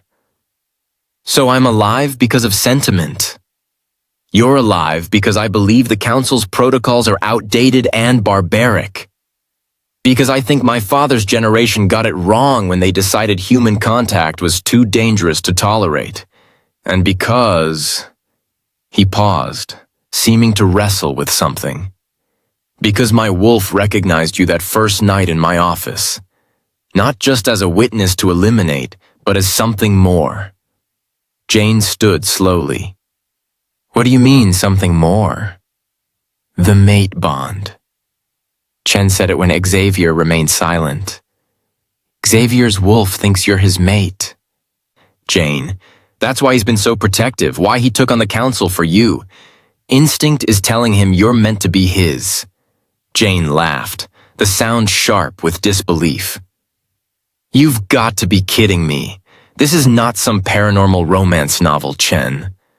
We're talking about real life. This is real life for shifters, Dominic interjected. The mate bond is a biological fact. Genetic compatibility combined with something deeper. When a shifter meets their true mate, they know. The wolf knows. And I'm supposed to just accept that? That I'm destined to be with a man I met 4 days ago? A man who threatened to kill me? You're not destined for anything, Xavier said, his voice tight. The mate bond is instinct, not fate. I can feel the pull, Jane. My wolf wants to claim you, protect you, bind you to the pack. But I'm not an animal. I can control it. What I feel doesn't obligate you to feel anything in return. Jane moved toward the door, needing space. This is too much. My father was murdered by your council. I'm apparently some kind of supernatural blackmail baby. And now you're telling me I'm biologically compatible with a werewolf. I can't. I need air. Jane. Xavier reached for her. Don't. She jerked away. Don't touch me. Don't tell me it's instinct or biology or any other excuse. Just don't. She fled the study, running through the house and out into the gardens. Her chest felt tight, her breathing shallow. Everything she'd learned in the last 4 days was crashing down on her at once. Sarah found her 20 minutes later, sitting on a stone bench near the forest edge. Xavier sent me to check on you. Tell Xavier I'm fine. You're hyperventilating and crying. That's not fine. Sarah sat beside her, not touching, just present. I know it's a lot. A lot. Sarah, my entire life is a lie. My father was murdered. I'm some kind of genetic experiment that shouldn't exist. And the alpha werewolf who's protecting me thinks I'm his soulmate because his wolf says so. Jane laughed bitterly. I came here expecting answers. I got a supernatural soap opera instead. Your father wasn't murdered for being an experiment, Jane. He was killed for loving someone, for choosing happiness over pack law. That's not shameful. That's beautiful. That's tragic. It's both.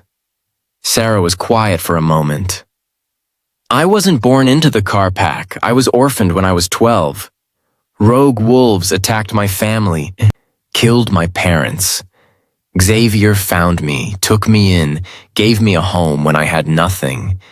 He didn't have to. I wasn't his responsibility.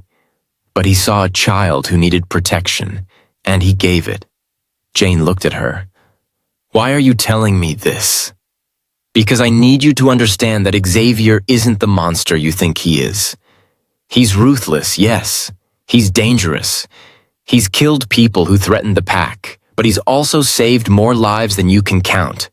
He's built a community where shifters can live safely, where we don't have to hide what we are from each other. Sarah met Jane's eyes. He cares about you, Jane. Mate bond or not, he sees something in you worth protecting. Don't throw that away because you're scared. I'm not scared. I'm overwhelmed. Same thing, different flavor. Sarah stood. Xavier's giving you space. He won't push. but the council calls tomorrow for their final decision. You need to figure out what you want before that call happens. What I want is my normal life back. Too late for that. The moment you witnessed that transformation, normal ended. Now you choose what comes next. Sarah started back toward the house. For what it's worth, I think you should give Xavier a chance. Not because of biology or instinct, but because you two might actually be good for each other. He needs someone who'll challenge him. You need someone who'll protect you. Seems like a fair trade. Jane sat alone for another hour, watching the sun move across the sky. Her phone buzzed repeatedly, messages from her mother asking where she was, saying she was worried. Jane typed out a response saying she was working on a story, would call soon, everything was fine. Everything was not fine. But maybe Sarah was right. Maybe fine was off the table now. Maybe the only choice was forward, into this new reality where monsters were real and her father had been one of them. Where she might be one too. Chapter 8. The Council's Decision. The video conference with the council happened at 10 a.m. the next morning. Jane was allowed to sit in Xavier's study while he took the call, present but not participating. 7 faces appeared on the massive screen. Shifters who looked anywhere from 50 to ancient, eyes that held centuries of experience and ruthless calculation. Victoria Ashford was there too, appearing in a small window to the side. Her expression was cold, clinical. The face of someone who viewed Jane as a problem to be solved rather than a person. Alpha Carr. The speaker was a woman who looked to be in her 70s, silver hair pulled back severely, eyes that glowed amber even through the digital connection. We've reviewed your proposal regarding the Jane Walker situation.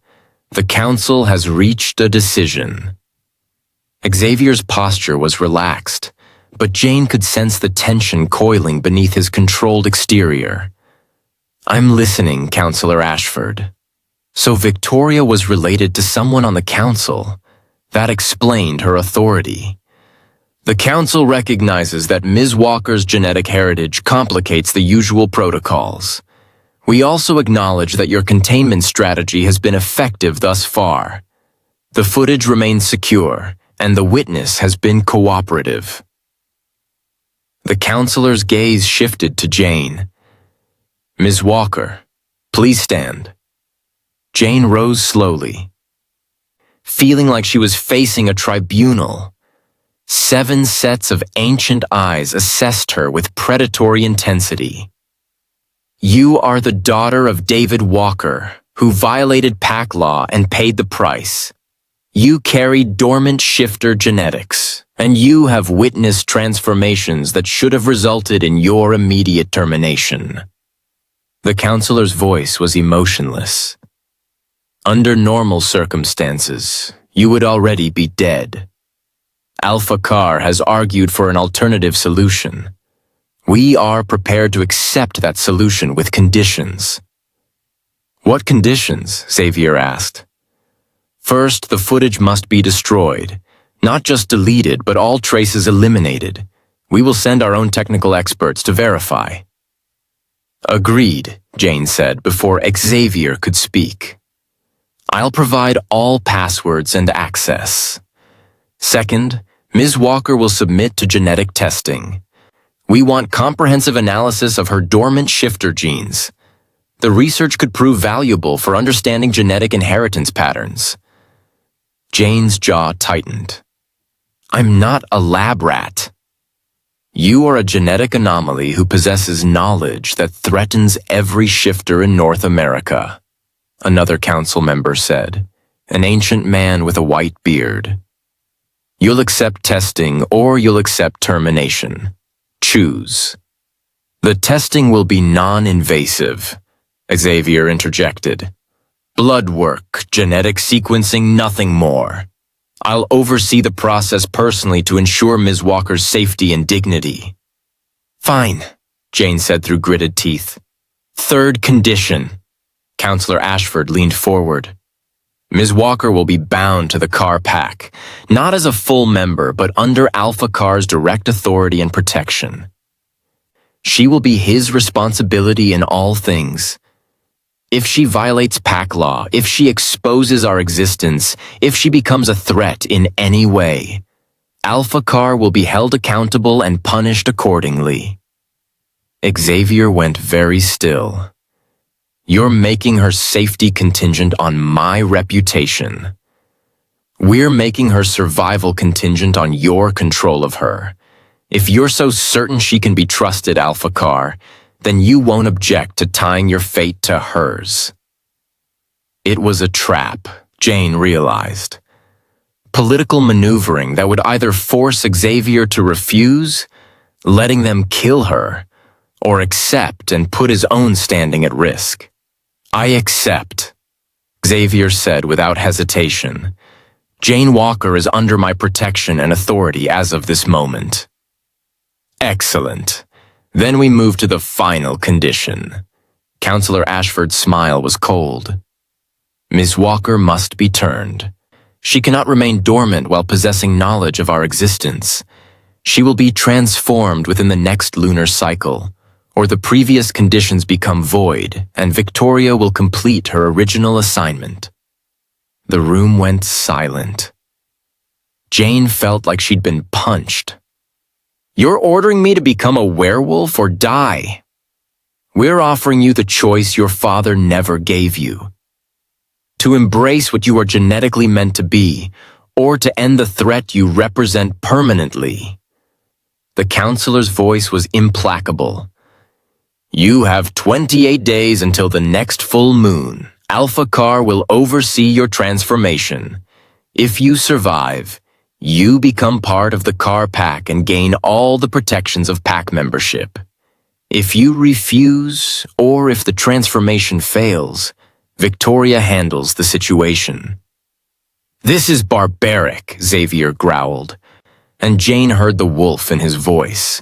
You're forcing her to risk death or guarantee it. We're following the protocols established for hybrid situations. Ms. Walker is neither fully human nor fully shifter. The transformation will resolve that ambiguity. Counselor Ashford's expression didn't change. Or she can choose a clean death now over the possibility of an agonizing one later. We're not completely without mercy. Jane looked at Xavier, seeing the fury and helplessness in his eyes. He'd fought for her, negotiated, put his own reputation on the line, and the council had outmaneuvered him anyway. I need to talk to Xavier alone, Jane said, before I give my answer. You have 5 minutes. The council screens went dark, leaving only Victoria's window active. I do hope you survive the transformation. Ms. Walker, Victoria said, her tone suggesting she hoped for exactly the opposite. It would be unfortunate to have come this far only to die screaming in Alpha Carr's arms. Her screen went dark too. Xavier stood abruptly, moving to the window, his shoulders rigid with barely controlled rage. I'm sorry. I thought I could protect you from this. I was wrong. They were always going to force this, Jane said quietly. From the moment I took that footage, this was inevitable. Not inevitable. I could refuse. Tell them to go to hell. Take you and run. Get you somewhere they can't find us. And spend the rest of your life as a fugitive from your own kind? Abandon your pack? Jane moved closer to him. That's not a real option, Xavier. You know that. I won't force you to transform. I won't watch you die because of my failure to navigate council politics. He turned to face her, and Jane saw genuine anguish in his eyes. Your father died to give you a human life. I won't be the one who takes that away. My father died to give me a chance at survival. That's what this is. Jane took a deep breath, making a decision that terrified and thrilled her in equal measure. I'll do it. I'll take the transformation. Jane, I've spent 4 days learning about shifters, about the pack bonds, the running under the moon, the community. Part of me has been watching all of it and feeling like I'm looking at something I was supposed to have my whole life. She moved closer to him. My father was a shifter. That's in my blood, in my genes. Whether I ever transform or not, maybe it's time to stop running from that. The success rate is only 30%. You could die. It's not a peaceful death, Jane. The body rejecting the transformation is agony, hours of pain before the end comes. Then I guess we'd better make sure I'm in that 30%. Jane tried for a smile, though her hands were shaking. You're alpha. You've turned people before. What is the difference between success and failure? Xavier was quiet for a long moment. Will. The person being turned has to want it more than they fear it. Has to be willing to let go of their human life completely and embrace what they'll become. Halfway transformations, people who cling to their humanity, they're the ones who fail. So I have to want to be a werewolf. You have to want to survive. The wolf part comes with that. He reached out, touching her face gently. I'll do everything I can to help you through it. Every resource, every bit of knowledge I have. But Jane, I can't guarantee success. No one can. I know. She leaned into his touch despite herself, despite everything. When do we start? Immediately. You have 28 days to prepare physically and mentally. We'll train your body, strengthen your mind, teach you to access the dormant abilities you already have. By the full moon, you'll be as ready as anyone can be. His thumb brushed her cheek.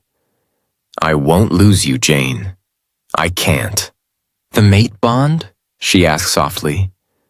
The mate bond. The responsibility I accepted. The fact that you're David Walker's daughter and you deserve better than to die for your father's choices.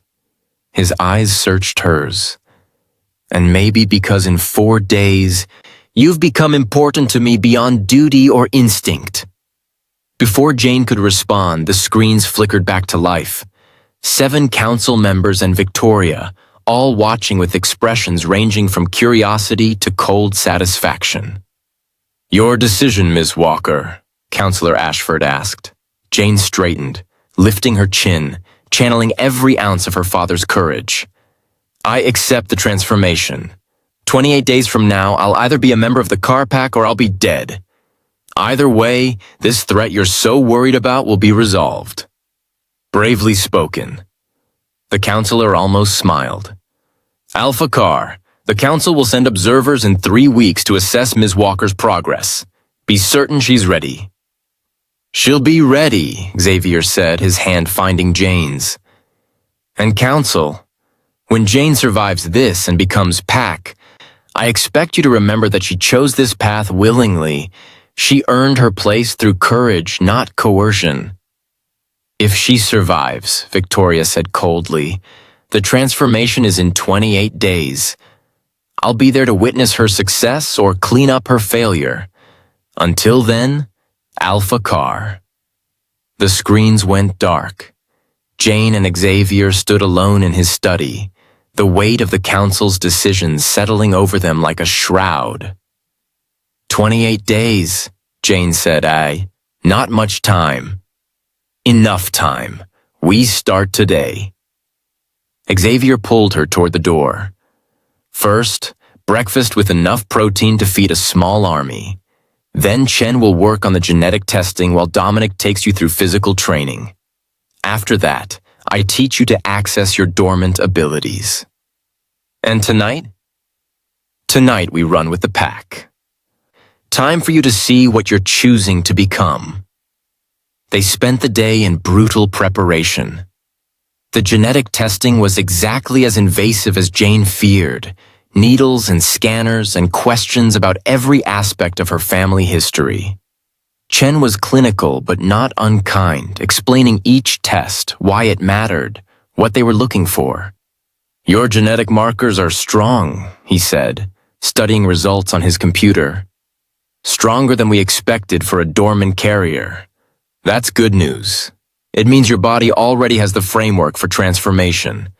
We're not building from scratch, just activating what's dormant." "That makes it more likely to succeed?"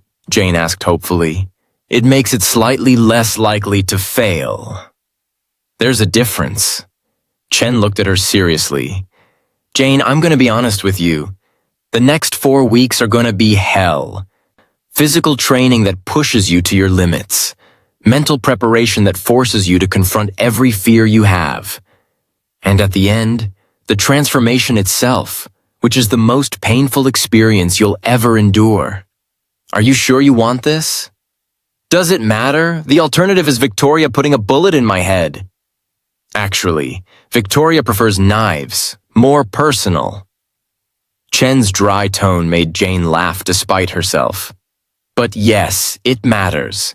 You can't go into a transformation ambivalent, Jane. You have to want it. All the genetic markers in the world won't save you if your will fails." "Then I guess I'd better start wanting it." Dominic's training was everything Chen had warned and worse. By the time Jane collapsed on a training mat 4 hours later, her muscles screaming and her lungs burning, she was beginning to question every decision that had led her here. "Again," Dominic ordered. "I can't. I'm done." "You're done when I say you're done. A shifter's body is stronger, faster, more resilient than human. If you're going to survive the transformation, your human body needs to be in peak condition first. That means pushing past your limits every single day until the full moon." He hauled her to her feet. Again. Jane found reserves she didn't know she had. By sunset, she'd run 5 miles, completed strength training that made her arms shake, and sparred with Dominic until she couldn't lift her hands to block anymore. "Not bad," Dominic admitted as she limped toward the house.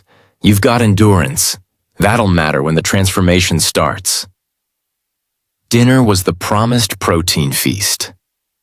Steaks that covered her entire plate, roasted vegetables, rich bone broth that Sarah insisted would help her body prepare for metabolic changes. The pack gathered around her, offering encouragement and stories of their own transformations. "I was born to it," Catherine said. "But I remember my sister's transformation. She was a late bloomer, didn't shift until she was 20. She said it felt like being torn apart and rebuilt at the same time." "That's encouraging," Jane muttered. "She survived. She's been Pack for 180 years now. Pain is temporary. Being Pack is forever." As darkness fell, Xavier found Jane in her room, where she was trying to work, feeling back into her exhausted muscles. "Ready?" he asked. "For what?" "The run. You wanted to see what you're becoming. Tonight you see it from the inside." He led her into the forest seats, where the pack was already gathering. 23 shifters, some in human form, some already transformed into their wolf bodies. The moonlight filtered through the trees, casting everything in silver and shadow. "You can't shift yet," Xavier said, "but you can run with us. Experience what it feels like to be part of the pack in motion. I'll never keep up with you." "You won't have to." He nodded to Sarah and 2 other younger pack members. "They'll match your pace. The rest of us will range around you, protect you, show you what the pack bond feels like." Xavier's transformation was different up close. Jane watched his body shift and change, clothes shredding away as fur rippled across his skin, bones restructuring with audible cracks that made her wince. Within seconds, the massive black wolf stood where the man had been. Amber eyes fixed on her with intelligence and something deeper. The other shifters transformed too, a coordinated change that left Jane surrounded by wolves. Beautiful, terrifying, primal. Xavier's wolf nudged her hand gently, and Jane found herself touching thick black fur, feeling the warmth and power beneath. Then they ran. Jane stumbled at first, her human legs awkward compared to the fluid grace of the wolves around her. But Sarah stayed at her side in wolf form, matching her pace, encouraging her forward. The pack flowed around them like water, weaving between trees, leaping over fallen logs, moving as one organism instead of separate beings. And Jane felt it. The connection, faint but real, thrumming just beneath her consciousness. The sense of belonging, of being part of something larger than herself. Her dormant shifter genetics responding to the pack energy surrounding her. They ran for an hour, Jane's exhaustion forgotten in the exhilaration of the hunt. When they finally stopped in the clearing where Jane had first seen the pack, she collapsed onto the grass, breathless and covered in sweat, but smiling. Xavier transformed back to human form, not seeming to notice his nudity as he knelt beside her. You felt it. I felt something, like an echo of what you all have. That's the pack bond. When you transform, when you become one of us, that echo will become reality. You'll be connected to every member of the pack, bound by ties deeper than blood. He helped her sit up. That's what you're fighting for in 28 days, Jane. Not just survival, but this, family. Jane looked around at the pack. At wolves who were watching her with acceptance rather than suspicion now. She'd run with them, matched their pace as much as her human body could manage, and they'd protected her during the run without hesitation. I want this, she said, surprising herself with how true it was. Not because the council's forcing me, not because it's better than dying, I actually want to be packed. Xavier smiled, genuine warmth in his expression. Good, because you're going to need that want in the days ahead. He was right. The next 3 weeks were the most brutal of Jane's life. She woke before dawn for training with Dominic, pushed her body until it screamed for mercy. Spent afternoons learning to access her dormant abilities with Xavier, focusing on sharpening her senses, letting her partial shifter nature emerge in controlled ways. Evenings were spent with pack members, learning history and law, understanding the complex web of relationships and hierarchies that govern shifter society. And every night, she ran with the pack, feeling that connection grow stronger, feeling her human life slip away piece by piece. Her mother called repeatedly. Jane finally answered on day 12, feeding her a story about being embedded with a research team in the mountains, no cell service. Everything was fine. The lies tasted bitter, but the truth was impossible. On day 18, Xavier began teaching her about the transformation itself. It starts with pain, he said matter-of-factly, sitting across from her in his study. Your entire skeletal structure breaks and reforms. Your organs shift. Your nervous system rewires. For humans undergoing the first transformation, it can take anywhere from 4 to 8 hours. 8 hours of agony. Great. I'll be with you the entire time. The alpha bite initiates the transformation and introduces my genetic material into your system. After that, it's up to your body and your will to complete the change. And if my body rejects it, then I hold you while you die and hate myself for failing you. Xavier's voice was raw. But that's not going to happen, Jane. I won't let it. You can't control biology. No, but I can control how prepared you are, and you're more ready than any potential shifter I've ever trained. He reached across the desk, taking her hand. I believe you'll survive this. You have to believe it too. On day 23, the council observers arrived. 3 ancient shifters who watched Jane train with calculating eyes, who questioned her about her commitment, who tested her physical capabilities and mental resolve. She's strong for a human, one of them admitted to Xavier. But is she strong enough? She's strong enough, Xavier replied with absolute certainty. On day 27, the eve of the full moon, Jane barely slept. Tomorrow night, she would either become a shifter or die trying. The odds were still only 30%. More likely she'd fail than succeed. But she'd spent 27 days preparing, training, building her will and her body into something that could survive the impossible. Xavier found her at dawn, standing in the forest clearing where the transformation would happen. Nervous, he asked. Terrified, she admitted. But ready. Tell me why you're doing this. Not for the council, not because you have to. Why do you want this, Jane? She turned to face him, this alpha who'd protected her, trained her, bound his fate to hers. Because I spent my whole life feeling like something was missing. Like I was only half of what I was supposed to be. And for the first time, running with the pack, learning what I am, I feel whole. I want this because it's who I'm meant to be.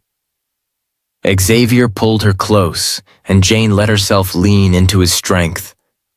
Whatever happens tonight, Jane, know that you've already proven yourself to me and this pack. You're brave, strong, and worthy. The transformation is just making official what's already true.